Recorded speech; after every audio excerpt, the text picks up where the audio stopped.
Lounge, and Dan Orlando just got off stage with his awesome band. First of all, kudos to you for rocking, opening the stage. Big kickoff, lots happening, sipping on beer. So how was it performing in the big kickoff? It was awesome. It was awesome. Joel is a good friend of mine. He's one of the organizers. Right. And we worked together at Pilot Moon Films. He made 3 videos with us. You guys were on that crew as well. So he first floated the idea that they were putting a festival together called Et Cultura. Yeah. I said, keep me in the loop. I'm in. I want to play it. And it feels great that St. Pete has a festival to give itself an identity for this creative community. That's so true. the honor of kicking it off was outstanding. It was so much fun. You'll drink to that, right? Everybody drink to that? Everybody drink to that? Yeah. So Kicking off Et Cultura. That set lasted 1 second because You want to go back again? I could play a half hour more. Yeah. So Dan, why don't you introduce everybody at home watching? Okay, so starting directly to my right, this is Steve Babino from Staten Island, New York. Oh, He plays keys and percussion for us. all right. To Steve's right, that's my brother Greg Orlando from West Grove, Pennsylvania on bass and vocals. And he's got the worst jersey in the world on. I'd say the best, but agree to disagree. Okay. That's Joel Embiid from the 76ers on his shirt. Okay. Trust the process. Philly fans will know what I'm talking about. All right, Philly. To his right, that's Anthony Babino, also from Staten Island, New York, Brothers on guitar. and brothers. So this band is 2 sets of brothers and an adopted brother, Zach Stahura, Cute. from Westerville, Ohio, on drums. I love it. I love it. He keeps us all from killing each other. Good stuff. So let's talk about your sound, because your sound has got this cool vibe of like rock and roll and a little bit of funk, a little pop, it's everything. It's piano, it's percussion. How would you describe it to everybody new watching? Who the heck is Dan Orlando? How do you describe it? I would call it piano, pop, singer-songwriter. It's driven by the piano and it sort of has outliers from that. And I think my sound is synthetic. I like to think that I want to borrow from fragments from music from 50, 60 years ago to everything that's happening right now. Right. And I don't feel limited by those choices because I feel like we live in a world where everything is so accessible that you should just be able to cherry pick whatever you want from whatever you hear. Okay. So, and thankfully, this group is versatile enough that they have a diverse array of interests on their own. And so I feel like we can try different things as long as we keep the formula the same, which is we can replicate whatever we want to do live, and it matches or outplays the recording, and the song works with one instrument and one voice in a room, and then we build it out from there. Because you guys were like rocking every instrument. You with the shades on, the keyboard was dancing. I mean, what is it like to be in this band and then be in St. Pete? Because I mean, we know obviously you love the beer here at Green Bench, right? I just love watching Dan perform. Really?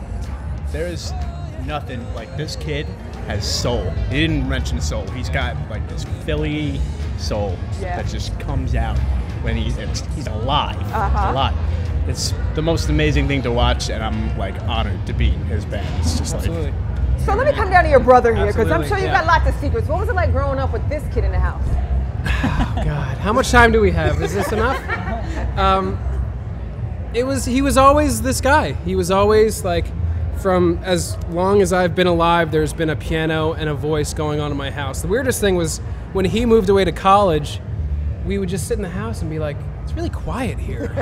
Just because Dan's not around. So for me, like, we've all been witnesses to the gifts that he has since we've been young. So when we go out and people respond in a good way, like, we've been there since the beginning. And to play with this band, like, you know, I try not to take it for granted because we all have played professionally for about 10 years and have done our own things. So, but you know, I can't speak for the rest of the band, but this is the best band I've ever played with. Nice. So, you guys feel the same way? Absolutely. So when we get to do this is just like absolute fun. So just a great time. Now I can't even keep track of how many albums because you got stuff sitting in a vault and waiting to come out. How many do we have now? Well, we're like kind of like Prince that way. Yeah. There's just a lot of stuff just locked away. It'll eventually be put it in the vault.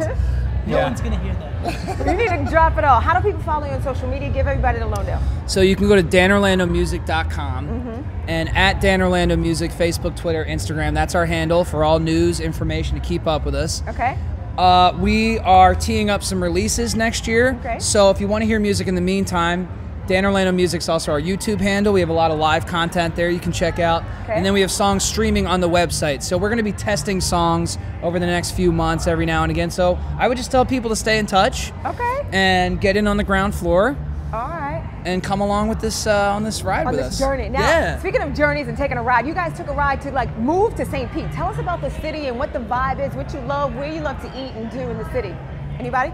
So it was New Year's of 2015, and Dan had Greg and I come down here for a gig, and now it's almost 2 years later. So I guess I kind of live in Florida now. Yeah, that's kind of been the nice. last 2 years. We're like, yeah, I think I kind of live in Florida now. Like 2 years went by, you know, I packed my bags to be down here for like a week, and I'm still here. You're a resident, dude. Right. You're a resident now. Right. Where do you guys love to go? Where do you love to eat and drink and hang out? I mean, I love Ruby's Elixir. It's a fun spot. My buddy Hiram runs a jam there every Thursday night. Okay. That's one of the first spots I would go to meet the community of musicians here.